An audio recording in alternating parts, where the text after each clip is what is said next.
and the second half of Christmas Day and Boxing Day were spent with his family, about 45 minutes away. His family was gathering at his brother's newly purchased house, an old house that had been renovated and freshly painted just in time for the traffic it would see during the holiday season. Christmas night, after the dinner dishes had been washed and put away, the family gathered in the basement to watch Die Hard, a Christmas tradition for his family. Not being an action movie fan myself, I stuck around for a little bit but went to the second floor to get ready for bed around 11 p.m. I brought the dog into the spare room we had been assigned, and began to change for bed. The dog sniffed around a bit, annoying the two cats that had taken refuge in the previously empty room. One hid in the closet, and the other leapt onto a nearby table, staring haughtily at my dog. As I bent down to pull my toothbrush from my overnight bag, I very clearly and very distinctly heard a man's voice whisper into my right ear. "Wait right here." I froze, startled, then looked around the room wildly, blood pounding in my ears. My first thought actually was that the cat had said it, that's how close and how vivid the voice had been.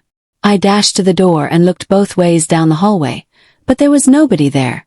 The family was still in the basement, and I could scarcely hear the volume of the television through the 2 floors that separated us. Heart starting to slow, I quietly made my way to the bathroom, listening intently for any more whispering, but there was none. I washed up quickly, shooed the cats out of the room and went to bed. That night I allowed the dog to sleep next to me, which was a treat for him but mandatory for my nerves. The next morning, I awoke to find my boyfriend on the other side of our dog. He had crawled into bed after Die Hard, a few rounds of cards and a nightcap or two, sometime in the vicinity of 2 a.m. I roused him gently and began to stretch and get ready for breakfast. As my boyfriend left the bed, he commented, "I think this house is haunted." In such an offhand way it took me a second to realize what he had said.